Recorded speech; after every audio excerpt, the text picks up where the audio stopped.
Hey, what's up, everybody? Welcome to another edition of Star Wars Head to Head, the Star Wars show. All right, so we've got a really good one for you guys tonight. It looks like that Darth Revan may actually be appearing in a Disney Plus series, and we're excited to bring that to you, and we're going to do it right now. You're listening to Head, a Star Wars podcast. Two fans, two generations, all things Star Wars begins now. All right, hello, everybody. I'm Eric Vansel. And I'm Daryl Sanders. And we're your hosts for this show. So, got to say, it's good to have you back. I mean, Appreciate it, man. Glad to be back. I mean, and it's funny because it's kind of cool sometimes. I mean, I'm not really, I don't totally hate doing them on my own, but, the show was designed for both of us. Yeah, it's not as fun, No, it isn't. And that's one of the things that actually I noticed right away is it's just not as fun. And that's the also, go ahead. No, you go ahead. Well, speaking of head, I'm loving the nice Mandalorian head you got in the back, man. Yes, you finally got it. Yes, I had to point that out. You know what? Let me get a single shot of me on this thing. I finally got this. People have been wondering the whole time, what is with this mannequin head that you have in the background? Why is it there? And it's for a while I had it there because I thought I was gonna get the thing, and then some odd reason, orders got mixed up or whatever, and I never got the thing. So I finally got the Mandalorian helmet in Friday. I got to tell you, man, it's a cool thing. Yeah, I can't wait to see it in person. Yeah, I'm looking forward to that. Well, there's the Friday show, right? Yep. So let's get into this thing. So it looks like that Darth Revan is going to be in, I think it's the Acolyte. Yeah. Leslie Hetland is the one who's spearheading that particular series on Disney Plus, and we've heard some rumblings about it. It's going to be kind of Dr. Afrish or Indiana Jones, where the lead is actually a female lead. So this is going to be really interesting, but it's really going to be focused on the dark side of the Force, which I'm really, really excited for, because although we know kind of a lot. I won't say a lot, but enough about the Sith history in the sense of okay, the rule of two, they crave power, they use red lightsabers, they kind of channel their energy from aggression and passion and all that type of stuff. That's great. But, honestly, I would love to see more into the lore of the Sith, getting more into their hierarchy. I would love to know more about, what started this whole thing. And, there's a lot of stuff about the Sith. And I think we're going to get that in the Acolyte. But what's going to be really cool is that I love the fact that it hasn't been confirmed yet, but there's major rumblings that Darth Revan is going to make his appearance in this particular series. Of course, this is going to take place years after his reign, because he's an Old Republic character, for those of you who may not be aware. So he comes from the Knights of the Old Republic series, especially the video game, and he's a very beloved character, much like how Thrawn was, in the old expanded universe. How everybody was like, "Oh, I would love to see Thrawn." Yeah, to me, it was crazy, because when I first saw Kylo Ren, this is what I thought they were trying to do at first. That's what I thought too. I thought the exact same thing. In fact, when I first saw Kylo Ren, it's funny because when the Phantom Menace trailer came out and they showed Darth Maul for the first time, I thought it was going to be Prince Zizor, who was in the Shadows of the Republic now. Shadows of an Empire. Yeah, that's it. Shadows of the Empire. I'm getting all these. Yeah. There's always Empire, Old Republic stuff. But yeah, and that was a really good book, and he was a really compelling character. And actually, he made an appearance, I think, in a bunch of different novels back in Legends. Yeah, he did. Prince Caesar, yeah. Yeah. Yep. So, because he was the head of the Black Sun organization, which is, I think, kind of what they modeled Crimson Dawn after. Although, I'm hearing now that they're actually putting both. Because see, at first I thought that when Crimson Dawn started getting its whole thing, in Solo and stuff like that, I thought, oh, okay, they obviously got this from the Black Sun thing. So I thought it was somewhat of a replacement. But actually, I think that because it sounded like I'd heard some stuff in new canon about the Black Sun organization. So I think that Organization, I think maybe that they exist together. Like I don't think that Crimson Dawn is like a new canon a knockoff stand-in or for that. something. Yeah, exactly. Right. But that was the thing for that, and then of course, fast forward to The Force Awakens, I'm like, is this like a Darth Revan kind of thing going? Because it's very similar. Hmm. Yeah, definitely. And like I said, he's very beloved from the Knights of the Old Republic video game. So those of you who aren't familiar with that, that's where Darth Revan comes from, um, and that's where he's most notable, I should say. And I really love the character. He's really cool looking. I mean, let's look at him. He kind of has that ancient samurai armor on. That's what it kind of looks like, which George Lucas was heavily influenced by. Um, and then of course he has the mask that kind of looks like the front part of the Mandalorian mask actually kind of has that kind of almost that T-shaped thing going on as far as the way it's cut. Um, but he's just like a super super cool character, super powerful. He was once a Jedi, went to the dark side, and of course I know people are kind of like tired of kind of hearing that story sometimes. Like, okay, he was a good guy, then he went to the dark side. But I think when you really get into it, you know, once again, you've brought this up, Eric, about how, just in life, things kind of just repeat themselves. I mean, it's a repetitive thing, but everybody does it for their own reason. Well, the other Right. thing you got to look So, at, too in that is the fact that even though it sounds like it's the familiar story, in reality, Revan's thing is a little bit different. It yeah. was a little bit of a different spin because, like you said, it was based on the Knights of the Old Republic game.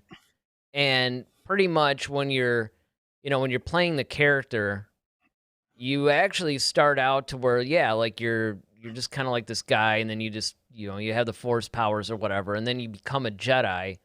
And you can choose at that point whether or not you're going to be light side and dark side, if I remember correctly. I mean, keep in mind, it's been like 20 years since I played this game. But, you know, it, the big whole thing was, because I forgot what his name was, like when you first meet him or something like that, but you find out later that he's Darth Revan and that he has his whole Hmm. backstory. Like your character, he actually learns this.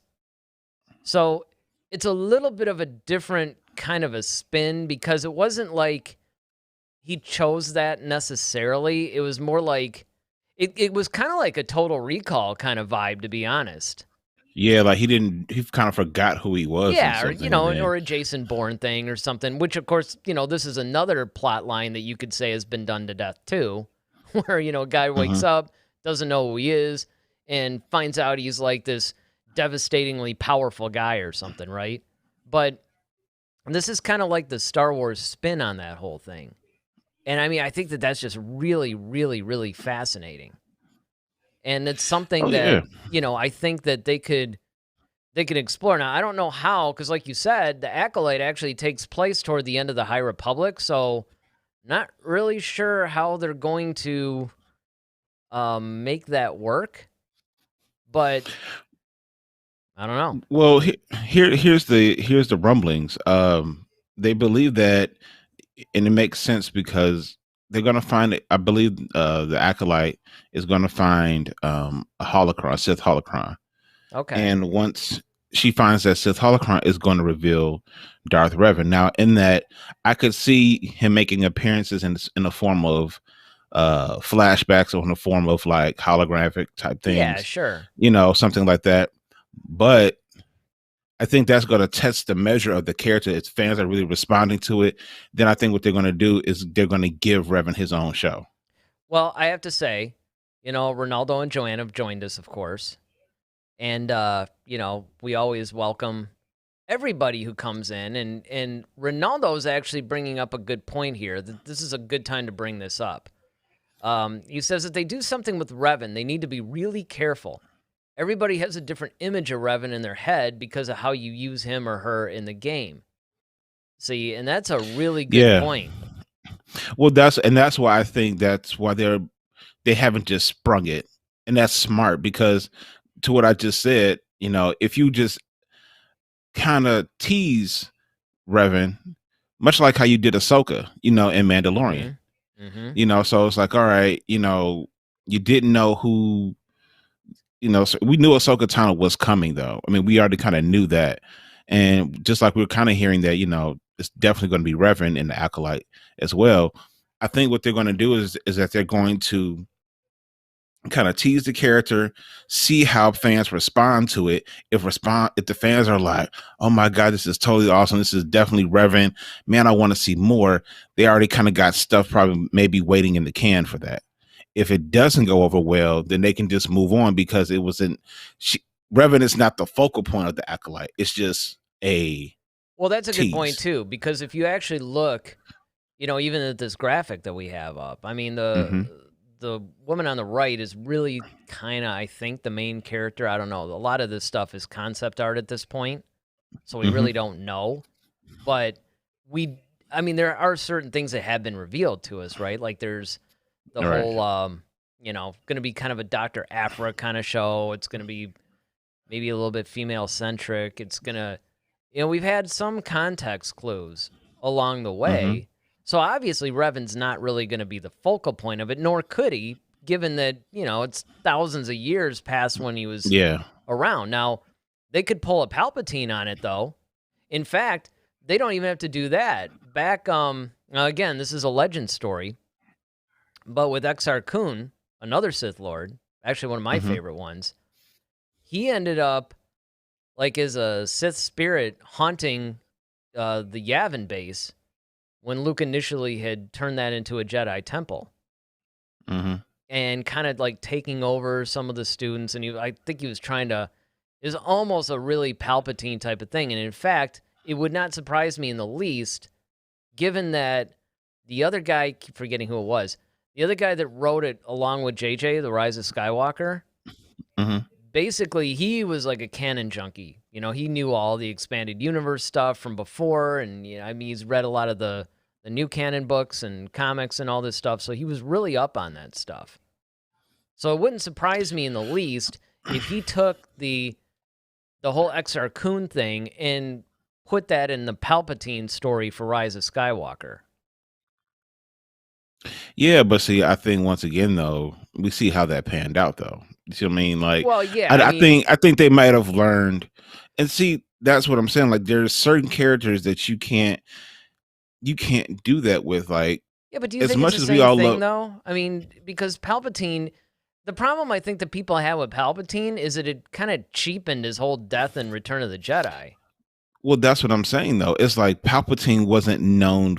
I mean, yes, we knew Palpatine was into alchemy. He was all types of Sith magic. But it's like I could see if he was if we saw in the original trilogy that he was working on something like that, and or Yeah, he was well, that working was the on, even problem. if he was working on something Mm-hmm. to like preserve something, but we never knew what it was, Yeah. and that's what they chose to do and bring him back.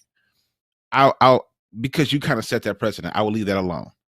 But the fact that it's like, okay, like you said, it cheapens Luke's, I mean, Vader's and everybody's whole redemption, story if you bring him back.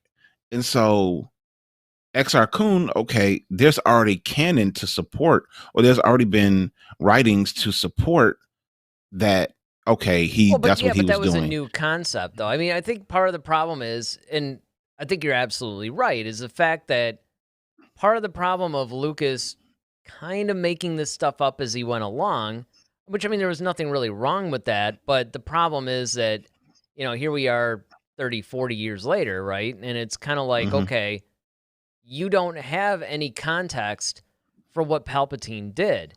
And you don't even necessarily had to have had it in the original. Like, I think you brought this up actually on one of our other shows where if in episode 7 he had kind of made an appearance or something was happening and you knew that he was working on it and it culminated into what happened in 9, I think people Hmm. wouldn't have had a problem with it.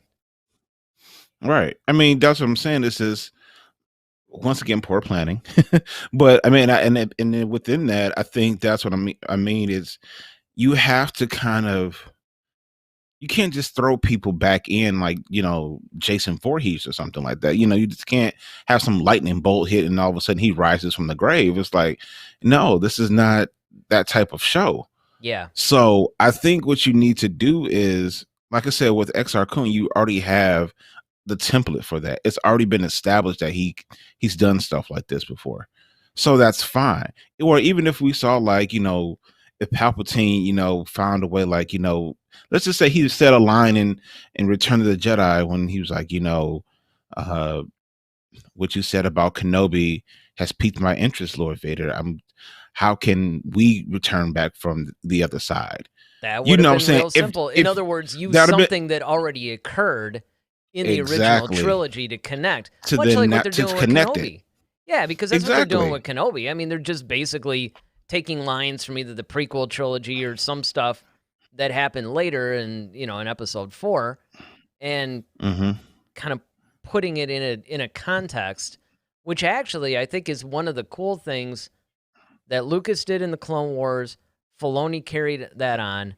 They've done that a little bit in The Mandalorian too, where they'll take a storyline or something like that and they'll reference it in something and give it kind of a new context in a way, which I think is like we thought it.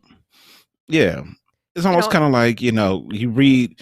I often use it the analogy of like, when you're a little kid and you read something in the Bible or something like that, and it has one meaning to you at that time, but then when you get older, it has a completely right. You may understand the true definition, or may have more layers to it now that you're older to understand it, and it's like, oh, this is what it was really saying. Yeah, because you're coming at it from a different perspective, so it means something to you now because you have a different experience in life. That's one of the nice things about it, and of course that's true too with a lot of things in Star Wars. Now, granted, some of that comes from fandom just trying to, being apologists, basically. Trying to make it make sense. Yeah, trying to, fit that proverbial square block in a round hole kind of thing, like trying to make things make sense, which we've all had to be really good at doing. But, certainly that's the case. And one of the things that makes me really happy about this news, and again, it's only been kind of loosely confirmed. I mean, this is another one of those, hey, insiders have said, and a lot of times we found out that these things actually have proven to be true. So that's one of the reasons why I don't feel any reservations in reporting this, not to mention the fact that, it's kind of what we do, right? We're fans. But one of the things that I think is really cool is the fact that by bringing in somebody like Revan, even if it's just a hologram or something like that, you're getting to explore all these cool Sith Lords. I mean, a lot of times, and I'm sure you feel the same way, the coolest Sith Lords have never even made it to film or live action. It's kind of like, I mean, don't get me wrong, we all love Vader and Maul and Dooku and all those guys, but I mean, when you really look at like some of these guys, if you go into StarWars.com, the data bank and stuff. Oh yeah, like XR Kun, Malik, Revan, of course, we know it's like Darth Nihilist or something like that. Yeah, Darth Nihilist. You have, of course, Plagueis. So you got all these Bane, yep. It's like, yeah, you got like all these like super cool guys, and I mean, in the case of, if you really want to go to it, Plagueis and Bane in particular, I mean, Bane's the one that established the rule of two. Plagueis, you have a really cool story in there because Palpatine betrays him and takes. I mean, you could really do a lot with that. Yeah, and that's definitely. where I think that sometimes they drop the ball. Now, this is a good time to bring in Joanne's comment when she says, "Who is Darth Revan?" And once again, this is a good thing because I'm sure there's a lot of people like her that are wondering the same thing. And the answer is that Darth Revan is a Sith Lord that we learn about in the Knights of the Old Republic video game. It's a game that is never actually, well, I won't say that. It's been loosely canonized now because there was a Revan statue in Rise of Skywalker, and there have been passing references, but the Knights of the Old Republic game was a game that was actually, I think it was the first RPG game for Star Wars. And I mean, it came out in 2001, and I mean, everybody was all about it, myself included. I mean, when I Oh played the yeah. game, I was just completely blown away by it. And so was everybody else. And in fact, what's hilarious is you can play it on your iPhone now. It's like, I Yep. think it's actually a free game now. Yeah, I mean it's actually uh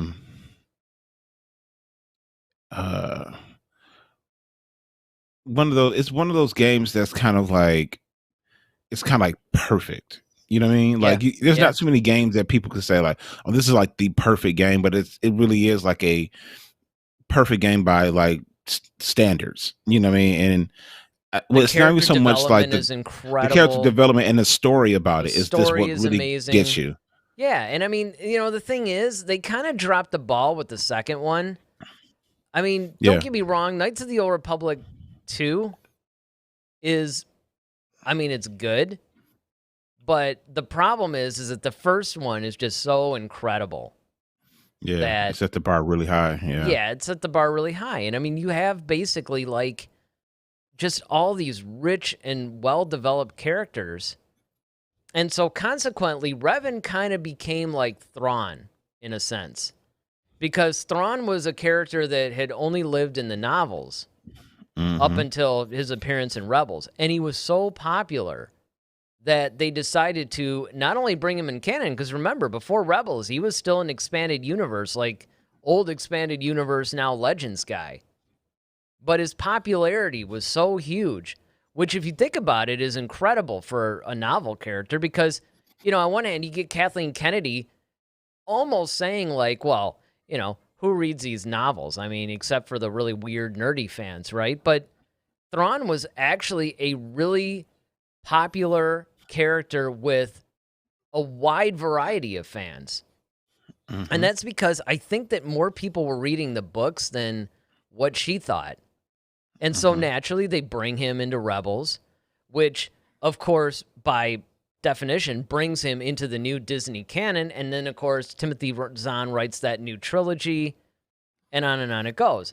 And you're starting to see something like that a little bit with Revan now, because Revan's another one of those guys. He was born in a video game, but his character is just so well written and his story is so good that it appealed to a wide variety of fans who are kind of like, man, in fact, it was that game that has made everybody go, well, now I want a Knights of the Old Republic movie. And we very nearly got one, I think. Yeah, I was just about to touch on that. Yeah, and he's kind of like he became like the new Darth Maul, honestly. Yeah. Yeah, that's just a good how point. everybody just went like berserk over Darth Maul. Like that was Revan. Revan was like the Maul of that era, and super powerful. But yeah, like when you talk about him,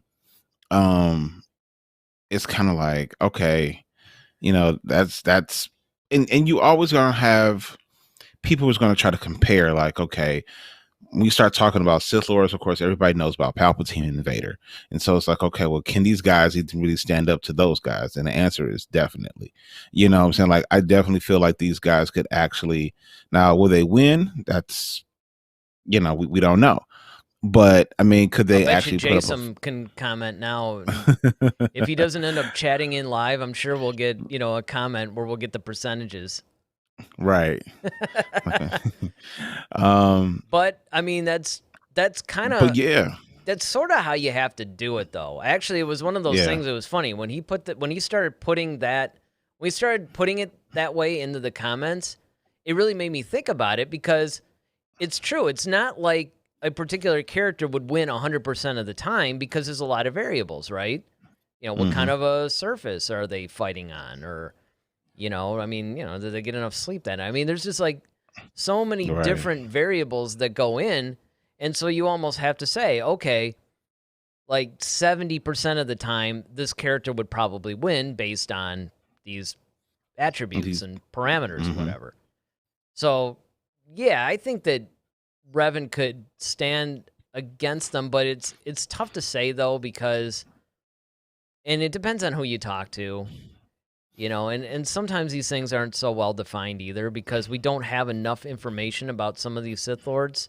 I mean, Revan's a different story because he has appeared in in a quite a vast game, and that's Yeah. I mean, and that's one of the things. But again, I mean, I just think that it's really exciting to me. First of all, this whole Acolyte thing is really exciting to me because Yeah. you basically have a dark side Dr. Aphra-like character. I mean, and don't get me wrong. I mean, Aphra herself is not exactly what you would call a good guy. Hmm. I mean, she's kind of straddling the dark side too. She's just not really like a force user or anything. But you put that into a whole dark side situation, and like you said, we've never had a series that's based on the dark side of the force. Yeah, and I think this is where Disney can really truly shine and really like really reel in the fan base, because this is a side where of course, you're so used to seeing Palpatine and Vader and Hmm. Maul that it's like, okay, well, we need someone else. Now, don't get me wrong, everyone loves Thrawn, because Thrawn, although he's a bad guy, he's a villain, he's not a force user, and so that's a different element.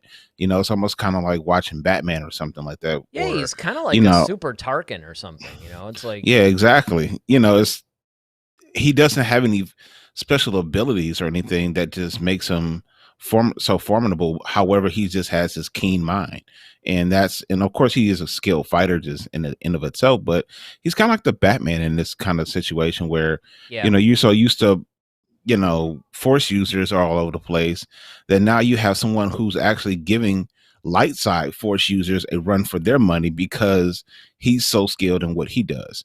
And so now when you're going into someone like Darth Revan, or you starting to go backwards now, it's giving people now, it's like, okay, Vader was Vader and Palpatine was Palpatine. They will always be, like Magic and Bird, or Michael and, Magic or something like that, when it comes to like greatest of all times or something like that. When it hmm comes to the Sith Lords, okay, we know that. But it's like, don't forget though, there were so many other guys that came before them that were still, amazing, and who have incredible stories, um, that can really that you could really sink your teeth into and really kind of look at. And once again, it also gives you a different perspective of the Force, because what was the Force like back then versus what we saw it. Okay, what was it before the rule of two? What was it like once they created the rule of two, and how did that eventually, change the trajectory of the Sith Lords? And we never really seen their story. We've always kind of seen things from the Jedi perspective about exactly. them, but we've Yeah, never heard it from them themselves. If that makes sense. it does. And actually, it's funny because when you bring up, and it's not the first time you've done it, but when you bring up that Thrawn is kind of like the Batman of the Star Wars universe, I think that that's even Hmm. more spot on in a lot of ways in the Sherlock Holmes analogy I make, because in thinking about it, Batman's deduction skills are like off the charts. Hmm. He kind of has to be a Holmesian kind of a thing, and instead of like either, well, in the legends it was Paleon, and then of course in current canon it's Eli. He's kind of like the Robin to Thrawn's Hmm. Batman, and that's a really good analogy. And they both kind of had that brooding kind of personality Yeah, too. exactly. I mean, that's what I'm saying. I mean, like the more I think about it, the more I'm like, that's a good point. Now, Ronaldo comes in and he says, if Revan appears in The Acolyte, do you think other characters like Bastilla, Mission Vile, or Zalbar could appear? And that's a good question too, because, you have to wonder how many characters are they going to bring into this from either Knights of the Old Republic or, just some of these other source materials that sort of exist on the fringe of things, I think. Like, because it does open the door. Because this Hmm. is, like you said, a dark side focused series. So maybe we should talk a little bit about who else could appear in this thing. Yeah, I mean that is a very strong possibility, and I think the people who will appear are people who are really going to help. I guess it depends on what story they're trying to tell. Let's start there, because we're always talking about the story, the story, the story. Well, And yeah, so if you bring Acolyte in, like, okay, you have the Acolyte, that's its own story in of it itself. So you have to kind of flesh out, okay, who is this woman? First of all, why should we care about her? Right. Why should we care about what she's doing? Right. You see what I'm saying? So that we have to establish her character first. Now, of course, we may, of course, watching because hoping we get a glimpse of Revan or something, or a mention of him, or whatever the case may be. But until that's fleshed out, we have to care about whomever this acolyte or the main character is in this particular story. Yeah, I mean, Now, agreed. You have yeah, to focus on whoever this woman, the title character in the Acolyte is. right. Now, if the acolyte is successful, which we all hope that it will be, now if you do introduce someone like Revan into the story, and they decide to do a spinoff, which arguably that would make the most sense. Now you can start saying like, okay, based upon Revan's story, now what story we're going to tell with him. Now we'll determine if you're going to bring in those other characters. Well, the other thing you got to look at too. I mean, this is such a multifaceted thing to deal with here because, first of all, you have to figure out where the title character here is going to fit into the whole storyline. Like, it's the end of the High Republic. If she's an acolyte, then who's the master? Right? So you have to start there, and you have to figure out, well, how is this going to center around the dark side? So you have to establish essentially those parameters. And you have to like kind of square in the parameters of the show. And then you bring up another interesting point, like, is this going to seed out, much like how The Mandalorian seems to be doing? Is this going to seed out other series? See, at first we're thinking, okay, The Mandalorian being the first of the live-action shows, that's going to be the one that seeds out other spin-off shows. However, that's true during the timeline of The Mandalorian. But because The Acolyte takes place during the end of the High Republic, are you now going to get other shows that are basically spun off from The Acolyte that also take place during this? And is this a good way to perhaps give us live-action High Republic shows? Instead of like maybe doing a movie or something, they could do different shows. I mean, will we see a live-action Greystorm or, or Skier or any of these other things? Like, will they start to bring in these characters, in other words? Yeah, I mean, and that's another great point, Eric, is because you already are establishing, a world with the High Republic. If you go, now you might start confusing people with High Republic versus Old Republic, and then you got all the you already got enough. I mean, if the Benioff and Weiss movie would have come out when we thought it was going to come out, and if they were going to do this whole kind of, and we don't know if that was we still don't know entirely if that was going to be an Old Republic or High Republic either. That's true. We were just speculating based on the fact they did Game of Thrones, right? Which would be kind of Old Republic-ish. Exactly. But you could also say could be High Republic-ish too, Yeah. Just kind of the way it's done too. So it's a 50-50 shot, really. Well, that's a good point though, because we don't really know what that was going to be. But I think even if you stick within the whole confines of them bringing Revan into the show, it's somewhat of an odd move if you think about it, because it's an Old Republic character. And it's not just an Old Republic character, it's almost like the Old Republic character. I mean, other than Malak. Yeah, I would say yep, him and Malak are like kind of the main ones. But I mean, that's what I'm saying. Like if you did something like that, I mean, you could just tell Revan's story from a certain perspective or a certain point of view and leave it at that in the Acolyte, and it'd still be fine, without even having to really make him a live action character. You could just kind of make him almost kind of like a Oracle type character, where you kind of just like, okay, when you want more, or like a Fortress of Solitude where you need to keep going back for information, you go back to this Darth Revan holocron or what have you. So I mean, that could just be it. Well, We don't know. There's two theories I got for this. One is exactly what you just said, that it could be this holocron that she keeps going back to, very similar to when Asajj Ventress was going back to the the Dooku Diaries, basically, in Mm-hmm. Jedi Lost. Yep. And that was kind of the narrative. Because I don't think that Revan is going to be any kind of a main focal point here. I think that it's basically they're bringing him in order to somehow support whatever the main storyline's going to be. Mm-hmm. That much is obvious. The second theory that I have, though, that I could float to all you guys out there is either you have the holocron thing, but also he could almost be like the Emperor from like A New Hope, though, right? Where you don't see him, people just mention him, and you get a sense of what his character was like without even seeing him. Mm-hmm. You know, because that's what a lot of people forget about, too, is that, you know, everybody talks about how the Emperor appeared in Empire Strikes Back, but everybody forgets that they talked about him in A New Hope. We just never saw him. And then that kind of got your mind thinking, like, well, because it was sort of like something that you brought up. Like, okay, you see Tarkin, you see Vader. You mean there's a guy above those two?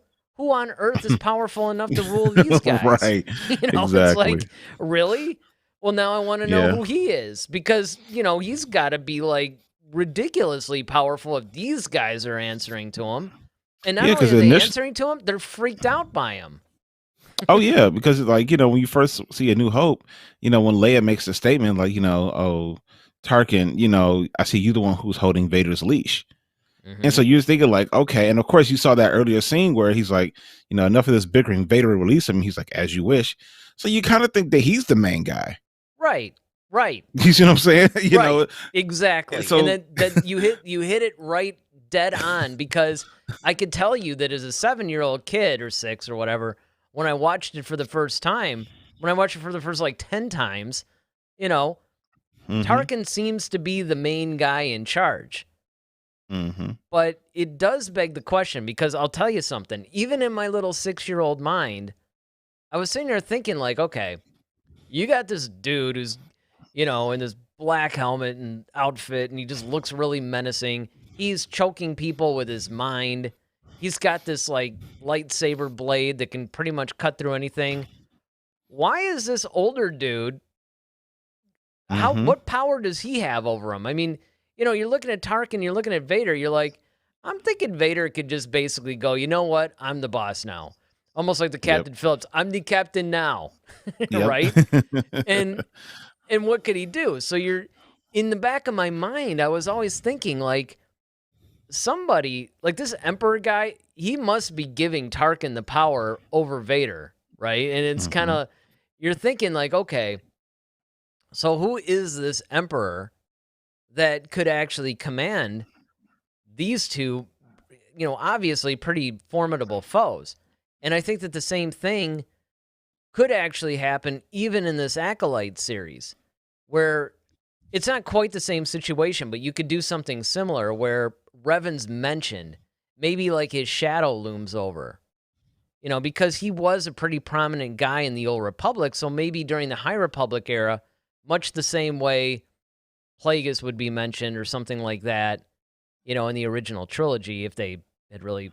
But, I mean, even in Episode 3, when he's like, you know, have you ever heard the story of Darth Plagueis the Wise? Well, we never see him, but we get a good idea of who he is and what he did. Right. They could do something similar with Revan. They could even just mention him, like, hey, let me tell you the story of Darth Revan, and that's enough for everybody to go, hey, Revan's going to be in the Acolyte, and now everybody watches it. You sounds like the whole Family Guy thing when it's like, did I ever tell you kids about the story about this? And they go in this hole. Yeah, exactly. Let's get to some more chats here. Oh, we have one more. Ronaldo says, wouldn't it be cool if the protagonist of the Acolyte is a dark-side bestia? Yeah, but here's the problem I have with this kind of a thing is the fact that this is something that's, I'll give you an example of something that's been popping up on the Cobra Kai. If you're part of the Facebook group of Cobra Kai, which is basically like a fan page, I'm sure there's a bunch of them, but there's kind of like one main one that I've seen. And the big trap that they're falling into, which is driving me insane, is the same thing that they started doing in Star Wars, but at least there's precedence in Star Wars, is now everybody's got to be related. You know, ooh, is Terry Silver going to come in and he's Tori's dad or, that kind of thing. And I mean, it's gotten ridiculous. Like they're sitting there like trying to connect, really shoehorning stuff, right?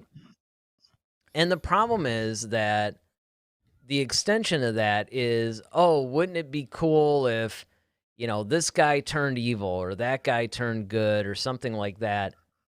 And again, I think that the best thing to do would be to just not necessarily try to change out the characterizations of people we already know. I think that's the best way I could put it. You know what I mean? It's kind of like, Oh yeah.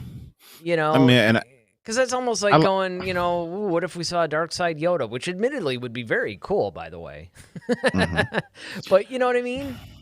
Well, yeah, I mean, you bring up a very valid point, and you and I've kind of talked about this, and I'm gonna try not to make this the Cobra Kai podcast, but well, I mean, they kind of relate, right? Kind of. Yeah, I mean, they mentioned Star Wars in it. They definitely do. But I think what makes that show so successful is that they kind of stay away from the obvious, or like let's do the typical thing.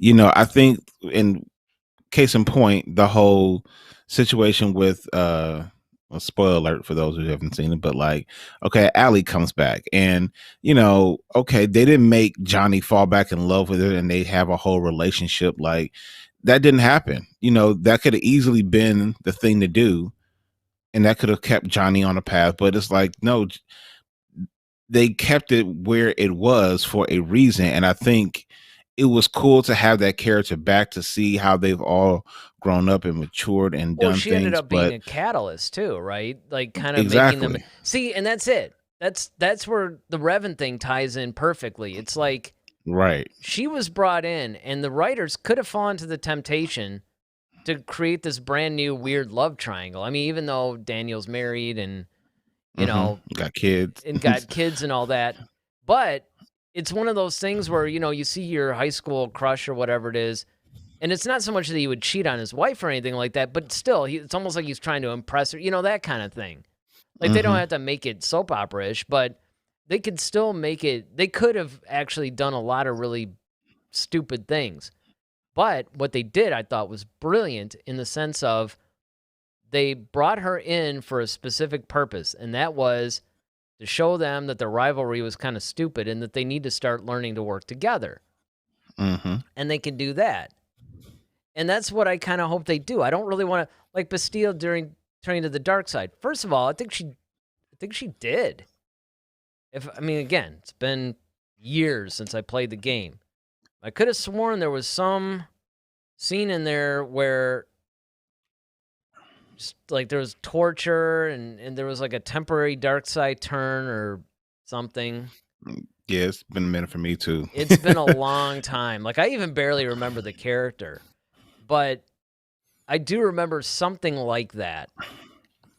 Now, yeah, if Ronaldo's talking about like a full, like, bring her in and it's a full-blown turn to the dark side. But again, now what's happening is you're counting on, it's almost like you're counting on the older established characters to carry the show, which is kind of what they were starting to do with the sequel trilogy. Even though that kind of flies in the face too, though, because I think a lot of us wanted, much like how Heir to the Empire and all that stuff was, a lot of us wanted that to be the continuing ventures of Han, Luke, and Leia. Sure. And then, Joanne says, my favorite villain is Darth Vader. And again, I think that goes without saying for most of us, but I think part of that, and Vader, I think, will always be my favorite, but I think one of the reasons why that's true even for me is because Vader's the most fleshed out. He's the one that we've seen the most. He's the one that we had the most invested in emotionally. Yeah. And just the ride that we took with him, like, okay, from the time he walks onto the scene of, Tantive 4, and, he walks in and he's looking around, and you hear that breathing for the first time, and then next thing you know, you see him. He's got some guy lifted up by his throat, and you're just kind of like, okay, this guy is definitely the bad guy. He's dressed in all black and he's already choking people, So, and then you kind of find out more about him, and then like you find out there's layers to him. He's just not this evil guy, but he actually has a heart, and it's, he has a heart for his son. He's just been tormented for so long because of things that he's lost, and he just felt like there was no other way. And so, like you said, the more you find out about him, you're kind of like, then you kind of start feeling bad for him, but you still love him being like the bad guy, because he's like you're almost rooting for the bad guy in a way, Yeah, on well, I both mean, that's sides a though, because you that's the want him, thing. you love him as Anakin, but you also love what he was able to do as Vader too. Well, and that's it. I mean, I just think that when you look at that, it's again, you have the most emotionally invested in the character. No matter what it is you love about him, that's Mm-hmm. what you have. Because like you said, you've been on this journey with him, you've been on this ride. You really intimately know who Vader is. And I mean, Right. let's face it, from the time he was introduced, he practically has made every top 10 movie villain of all time list. All time, yeah. And I mean, And there's an he's submitted in advantage pop there. culture. Yeah, I mean, Yeah, I mean, it's he's like, you know, exactly. There's an advantage there, but I promise people that maybe are unfamiliar with some of these other characters that these guys are just as compelling. They're just not as familiar. right. And I'm not saying that any of them would unseat Vader because you have that soft spot. It's like it's kind of like even if somebody was better, you almost couldn't admit it because you're just so invested in this other person. Mm-hmm. Now, as it happens, and I think this is still true, based on most canon, Vader is still one of the most powerful Sith Lords ever. Oh yeah, I mean, because I mean, like when you're basically conceived of the Force, I mean, Yeah, and that's it. I mean, I mean, what more can you really do after that granted, point? I think that the way that it's been described is that, if anybody, like if he hadn't been injured and he would have been non-mechanical Vader, Mm-hmm. well, then I think he just would have probably been the most powerful. Oh yeah. But as I it mean, even happens, Palpatine knew that. sure, He sure. even And I told mean, Yoda. and Palpatine was still always more powerful than Vader. And there's there's not a bunch of them, but there's a decent handful amount of Sith Lords that were more powerful than Palpatine. They just never made it to any of the more popular formats, such as film, television. Some Mm-hmm. of them have made comic books, a few of them in movies and stuff like that. And, it's really the books and the comics where we're really introduced to a lot of these guys. But it's just like Satan or whatever, that crazy Wookiee bounty hunter that I love so Oh, much. uh, Black Black Black Sertan, Santin or something like that. Yeah. I Black mean, Sertan, yeah. yeah, I mean he's just like insane. I mean, if you ever saw him in a live action setting, even in an Yeah. animated setting, everybody Yeah. would probably jump on board with him because he's kind of an interesting, compelling character. You even go to the High Republic, somebody like Skier, right? Mm-hmm. He's proven to be incredible. Yep. But again, because they're not these guys that we're totally familiar with, a lot of times what ends up happening is they're always going to be taken out by the guys who are more popular. Mm-hmm. And that's why you have some of the fan base who are sitting there just like barely able to contain themselves over this news. And then there's other people who are kind of like, who? What? Right. Yeah, I mean, that's what I mean. Like, I think that once people can kind of see this character, and that's the thing, they all come with their own personality, and that's what really makes the villain. Honestly, Palpatine was always the master strategist. He's like the old man, the wise, evil old man. Where he's always so calculating. Vader was just, I'm going to kick in the door and you can't do anything to stop me. And I dare you to try it. So he's just kind of like, yeah, you know, take charge kind of guy. But then you also have Mike Maul, who was who's become almost as equally as popular as Vader and Palpatine, but he's nowhere near as powerful as them. So Right. what made Maul so cool was the fact that, I mean, of course, he was the first one that we've seen with a double bladed lightsaber. So that was initially the Well, thing. and he also, His I mean, look, look at him. I mean, that's the thing. I I mean, mean, the kind of what look, made him but look, cool was the same thing that made Vader look cool. That's really what initially drew everybody to him. yeah, but I mean, saying like once we got into the Clone Wars though, and you really start to understand Maul and see, okay, Maul can kind of be, he's got a little bit of Vader in him, where he's got the anger and rage that just fuels him, and that really just allows him to be a butt kicker. But he also has that manipulative, conniving mentality that because he had Palpatine as a master. So Hmm. he's kind of got like a little bit of both. And that's where you really kind of start, then he's got this passion of vendetta against Obi-Wan that he can't shake for the life of him. And, that's an interesting story in and of itself because you've seen just his anger just directed solely at one person. Yep. And that's his whole mission in life. It's like, I just got to get back at Kenobi for what he did to me. Well, and Ronaldo came to our aid as usual. It's Black Chrysanthemum. Chrysanthemum. Yeah, I knew it was like it was all around in Yeah. my head. But he actually goes on to chat something very interesting because I forgot that this has also somewhat been a rumor in the news and everything like that. And he says, "Would you like Keanu Reeves as Revan?" John Wick.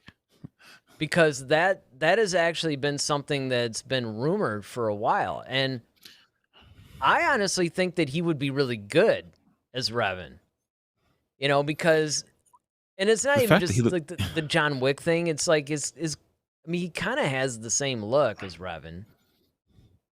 was funny because he always looks to me like a more mature Kylo.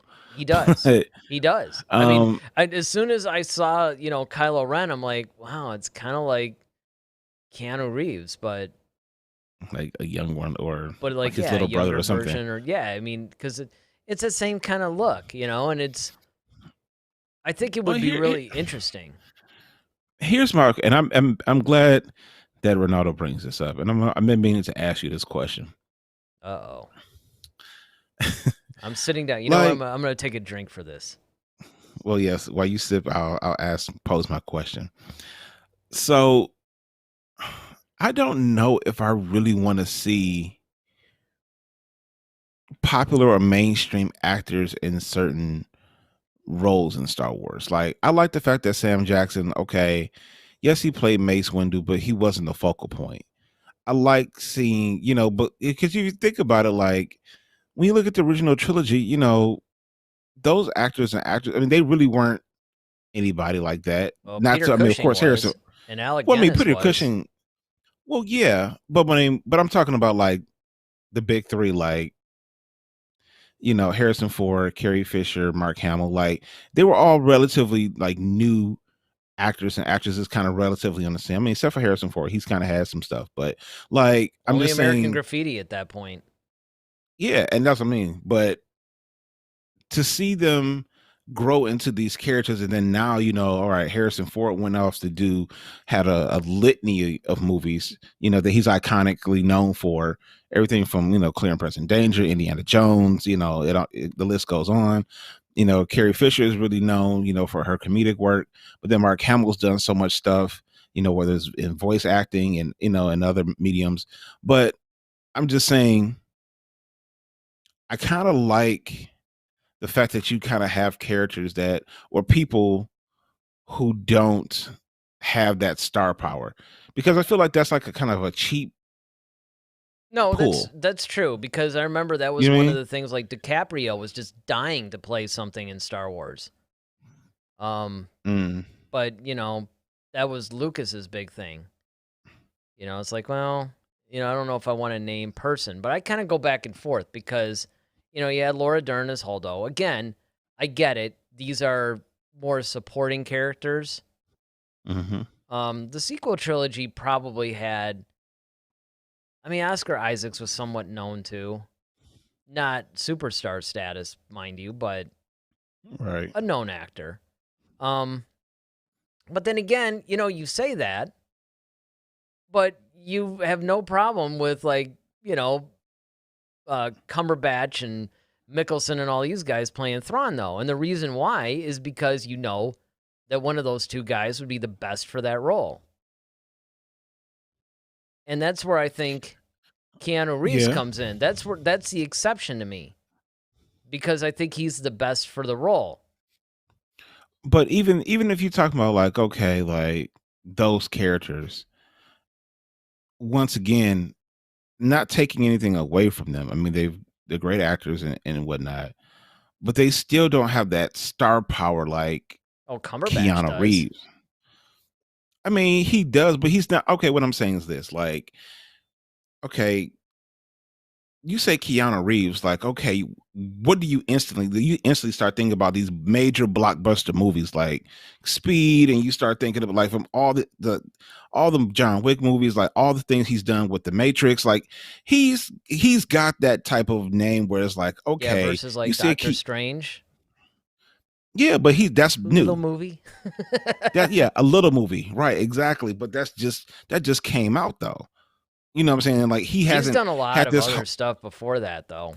He has, but I'm I saying mean, he's he's not not at like. I this. think the difference is it's a teen heartthrob because it depends on who you talk to too. I mean, you talk to me, I hear Keanu Reeves, I think Bill and Ted right off the bat. Well, yeah, but that's what I'm saying. But you look, he's had Bill and Ted, Speed. He's got all these movies, The Matrix. He's got the John Wick series. He's got so many other I'm talking about huge blockbuster movies under his belt. Well, That's like saying if franchise Tom wise, Cruise. yeah. That's like saying if Tom Cruise decided to jump into Star Wars. It's like, okay, come on now, like I don't know if really. Keanu Reeves is really quite. I mean, I get it, but it's kind of like when you get into like your DiCaprio, Cruise. That to me is another level above Keanu Reeves because, again, Keanu's. Well, yeah, those guys. I mean, other than Speed, like The Matrix, even though it was a bigger franchise, it's kind of a specialty thing because it's kind of like a sci-fi thing, so it still has a limited audience. And most people hated 2 and 3. The John Wick series, yeah, definitely. And I think actually where I think that Keanu's a little bit different, I think he's somebody that you think of more individually, like an individual star kind of thing, which I, goes I to your put him in the point same. though. I'm saying like I put him on the same categories like Vin Diesel. Or let's Yeah, I let's can throw see the that. Rock in here or something. You know what I'm saying? Like, I can see okay, come that. on now. Like Tom that's Cruise is why way we bigger than DiCaprio. Those guys are way bigger. But a Vin Diesel, I could see that. yeah. I I mean, could that's see what I'm saying. that. Like, just like how we use like, okay, why did you need him to play Groot? You see what I'm saying? Like, no, I'm not. You know what I mean? Like, okay, don't get me wrong. Like, I get the fact that like Keanu does have the Revan vibe, and I'm not. I don't know. I just kind of have this thing like, and maybe I'm just You know what it so is? old And you school know Star why Wars. no, you know why I say cuz normally I would be right there with you. Because the problem is, and this is where it comes down to. And Samuel L. Jackson is the exact same way. I would make the same argument for him. Yes, you could have found a no-name actor to play Mace Windu. And yes, I mean, they would have fit the bill, right? Mhm. But somebody like Samuel L. Jackson, Keanu Reeves, guys like that can make you forget who they are. They can make you believe they're the character. He plays all these different roles, and he kind of has that Harrison Ford gift that way. Because Harrison Ford's been in, Blade Runner, Star Wars, obviously, Indiana Jones, Mhm. right? The Jack Ryan series that he took over once Alec Baldwin was gone. He was in like 2 or 3 movies. And that's the thing. Each one of those films, you didn't go, oh, it's Indiana Jones playing, a spy or something. I mean, you actually believed that Harrison Ford was that character. And that's the difference. I mean, you could even make that same argument with Tom Cruise, too, because Tom Cruise has been in a bunch of different franchises. Yeah, and you have to look at like, okay, like these guys are like when you start talking about Tom Cruise, like these like Academy Award winning guys who played everything from action heroes to dramatic roles. I mean, they've done like Well, it all, Keanu and they've Reeves has done it done the same thing. I mean, he's done like a well. ton of dramatic role. Everybody forgets that between Bill and Ted and Speed and then The Matrix, he was in a ton of dramatic roles, some of which he's won a ton of awards for. He's in that same, he doesn't have that same kind of star power, but he's got the same acting chops. And I think that if he played Revan, see, this should have been a Duel of the Fates, even though we don't really do those anymore. But I mean, it's kind of one of those things because it really is a fine line. Because on one hand, it is better, I think, for Star Wars if you get really good actors but unknown guys. And like you said, Star Wars has actually spawned the careers of a ton of people. Mm-hmm. But I think for certain roles, and this is where I'm just making the exception, I think for certain roles, you can plug in somebody who's more known if they fit the they fit the role. I mean, hey, look, if some other guy comes along and they would make a better Revan, great. But it's kind of like Samuel L. Jackson plays Mace Windu. I don't think that's Samuel L. Jackson playing Mace Windu. I look at him as Mace Windu. Well, yeah. I mean, because he owns that character now. Well, yeah, definitely. But I also feel like he wasn't a pivotal character to that degree. I mean, like, yes, he had that battle with the Emperor, of course. Like but we didn't get that till 3. Like, he's been in like the prequel trilogy, but he's kind of like, all right, he kind of just sat back and agreed with Yoda on some stuff, and like, all right, he maybe raised the blade to Dooku and stuff, and locked off Django. Yeah, but I mean, like, he wasn't like the focus. He made me want to see more of him. Like, ever since The Phantom Menace, if you had given me a Mace Windu standalone movie, I would have been all about it. That's the kind of thing that's cool. Usually, if you can't unsee an actor from a role, that they're bringing either from another franchise or it's just them, then, you would constantly be taken out of the movie. See, that's the difference. If it's a guy who's playing a role and you can't disassociate the actor from the role, well, then you're going to be constantly taken out of the film. Mm-hmm. But see, with Mace Windu, when Samuel L. Jackson plays Mace Windu, to me, he's Mace Windu. He's none of the other characters that he's ever played. And, I read a bunch of books on him and all this other stuff. It's like, yes. And now it's kind of like, yeah, I'm one of those guys that would love to have a Mace standalone film. Or a series. And he certainly wouldn't mind doing it. Oh, definitely. So I mean, that's the the thing. You got a point. Let's go to some of these chats because. So I'm sure they're lighting up. Yeah, Ronaldo. He agrees with you. Prefers low key actors. Of course, that's 10 minutes. I made a lot of really good points since then. So just how do you feel about it now, though? So. So Ronaldo also says another question: if they make Revan a woman, who would you like to play the role? Sandra Bullock, of course. Right, of course. Duh. First of all, really? I hope they don't make Revan a woman. See, this goes into something that you had said to me a long time ago about franchises, where you're like, you know what? They're always trying to either, change the gender or race or something of a character that, like a source material type character, right? And especially if there's no foundation for that. Yeah. Like Spider-Man, there was. Okay. Right. Well, and Robin, too. Robin, yep. But, I mean, when you start, messing with long-established characters or even established characters, it's like there's no reason for it other to push an agenda. Quite frankly. Like, let's have a black Zorro. Like, what? Right. No.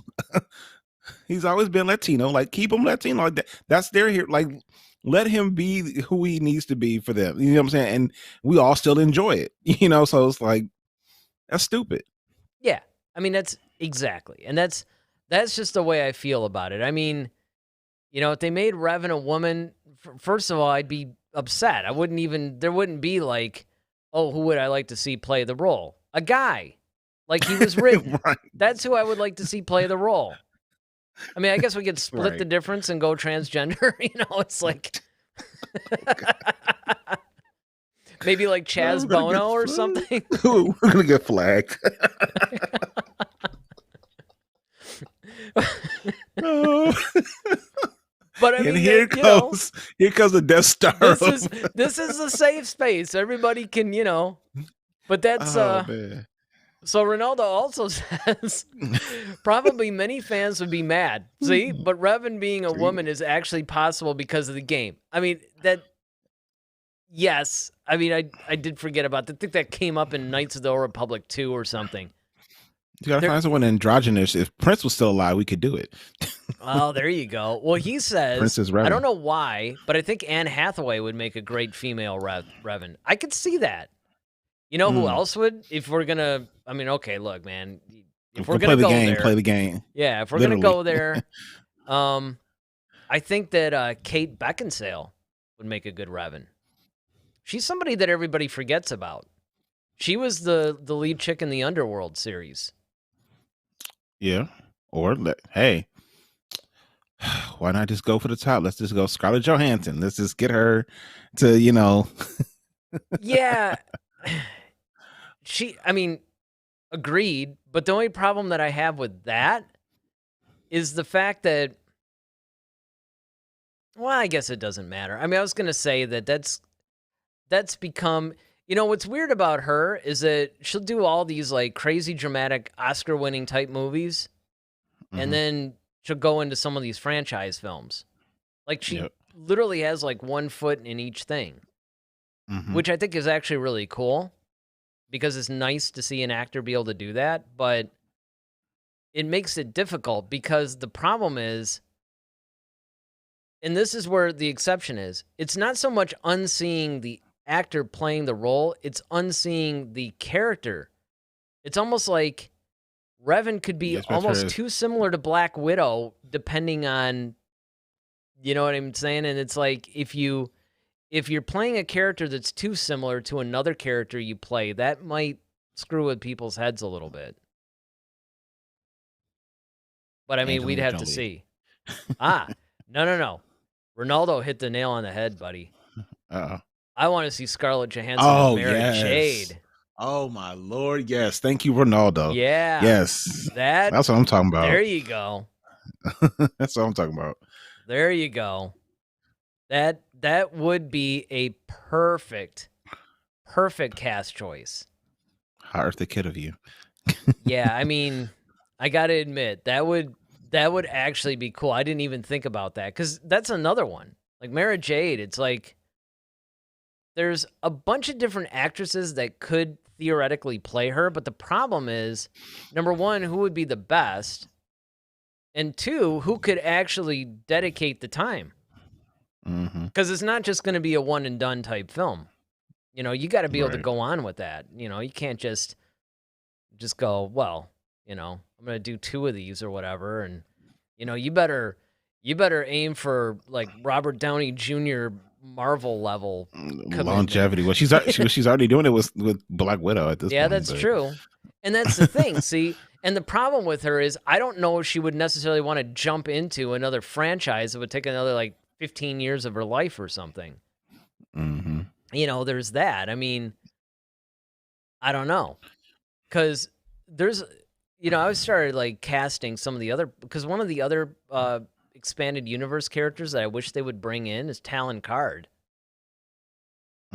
He was kind of like the new Lando when Lando went to the rebellion. He's very Lando-esque. And, there's some people like I could see there's like a bunch of people I could see playing him, but a lot of these things are really difficult to cast because on one hand, you see the characters for who they are in either the book or, whatever the source thing might be, right? And then you start thinking of actors that can match that.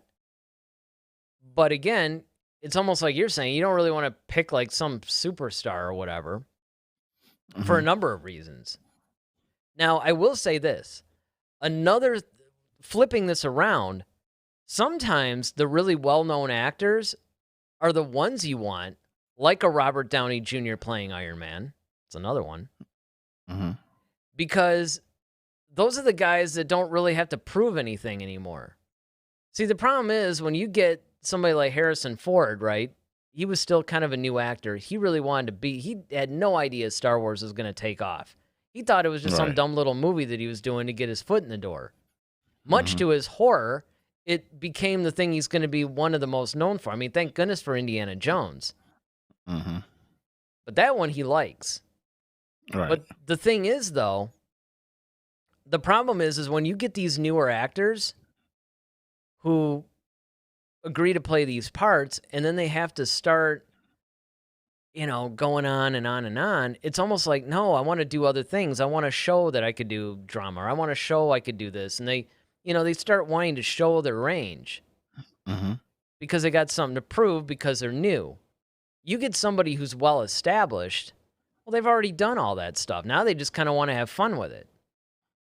And True. so those guys are the ones that are more likely to say, all right, yeah, I'll sign on for something that's going to make me a gazillion dollars. Right. Ronaldo says, talent card looks like Jason Momoa to me. That's interesting because I always envision him from the way he's described in the books to almost be like, man, I'm trying to think of the actors. I would say like maybe like a Channing Tatum. Yeah, but kind of more like Timothy Dalton. Like if you go Timothy Dalton from the Flash Gordon movie, that's kind of how I always envision him looking. Or kind of like Pierce Brosnan or something like well, I mean not the so Remington dashing, Steel. like more um kind of like what's the word I'm looking for? A little bit Rugged. rougher around the edges type, Rugged. Yeah.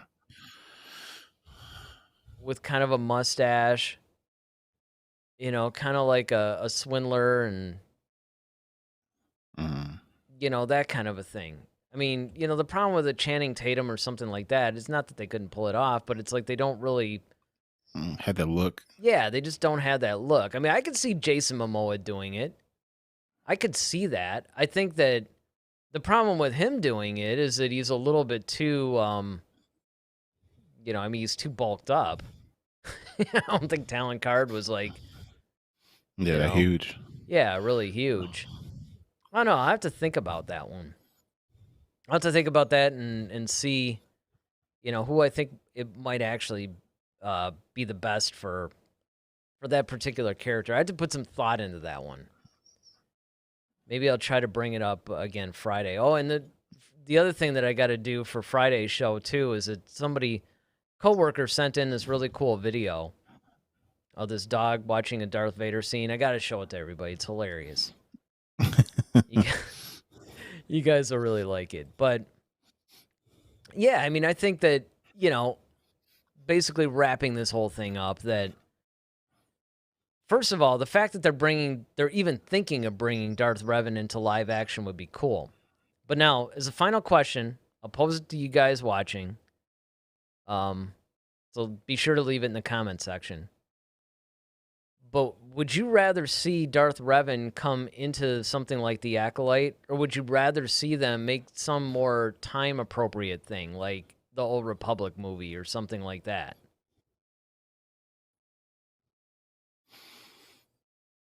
For me, I would say I'd like to see him come into the Acolyte, just so that way you can gauge the temperature. Because once again, it's one of those characters that's so beloved. You got to get it right, like Ronaldo said earlier. You got to be very careful with it. And so, if you just spring them out in a Old Republic movie, you're kind of trapped with what you got. Whereas if you kind of sprinkle him or pepper him in, into a series that's already just kind of going. If fans are like, oh no, he should be more like this and he should be more like that, you might have time to actually, put that in and then give the fans kind of what they're looking for. And then that way, if you do decide to do the Old Republic thing, now you have a character that consensus will say that, this is a good Revan. Now, see, I'm going the exact same thing for almost the same reason, but it's actually something that has to happen for your reason to take over, and that is, I like to see him be in the Acolyte because they could introduce the character that way into the popular fandom, into the general, like to the casual watcher, stuff like that. So the casual fan would know they are. Very similar to when they brought Thrawn into Rebels to kind of go, hey, there's this guy named Thrawn. And people invariably watching are going, wow, this guy's actually pretty cool. Oh, yeah? Well, there's all this stuff that you can read about him, right? So you can go back and check it out. And so if they bring Revan into the Acolyte, it's a good way of giving the character not only an introduction, but also giving him context. Because again, like you're saying, I mean, who knows about the Old Republic except the super fans? Right. Some casual fans might, but because they do reference it in, a lot of the movies and some of the shows that we've seen animated and such. But I think that would just be a fantastic way of doing it, which, of course, would then go into your thing. Like, now they can gauge the fan reaction. Like, ooh, is this a fan favorite character? Is this somebody we need to do?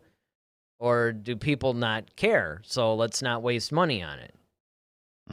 Because the last thing that Disney needs right now is another Star Wars flop. All right. They're actually starting to get some goodwill back thanks to The Mandalorian and some of this other stuff. I mean, TV is totally saving Star Wars right now. The High Republic is doing okay. I don't know if it's doing as well as what they thought it was going to do, but, it's doing all right. So they really need to be somewhat careful, which is one of the reasons why I wanted to do a whole show on this thing, too, is because this is a big thing. This isn't just some casual, let's just put this character in. You do something like that. Number one, you better do it right, or the people who are emotionally attached to Revan are just going to be up in arms. And unfortunately, that's your huge Star Wars fans. Like, that's your core right there. We all know who Revan is.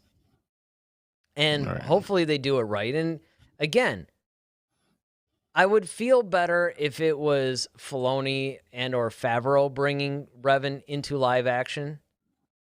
But, I'm willing to give Leslie Headland a chance. Okay. We'll see what she does. Yep. All right, so I think that's going to wrap up the show. Don't forget, if you guys like this video, hit that like button, hit the subscribe button, the notification bell. Click on everything except dislike. Stay away from that button. You can also hit us up at Head to Head SW on Facebook, Twitter, and Instagram. And, of course, if you guys are watching the rebroadcast of this, leave us a comment and let us know. Do you want to see Darth Revan come into the Acolyte? Do you think it's even necessary? Let's start a discussion there. So, not really sure what we're going to be talking about Friday, but we'll be talking about something. So, don't forget to join us Friday night at 8 o'clock Eastern Standard Time. So, with that, I'm Eric Vansel. And I'm Daryl Sanders. May the Force be with you. Always. Head to Head, a Star Wars podcast. Be sure to follow us on Twitter at HeadToHeadSW. Submit your questions for our next show. Visit our official website at headtoheadswpodcast.com. Until next time, may the Force be with you, always.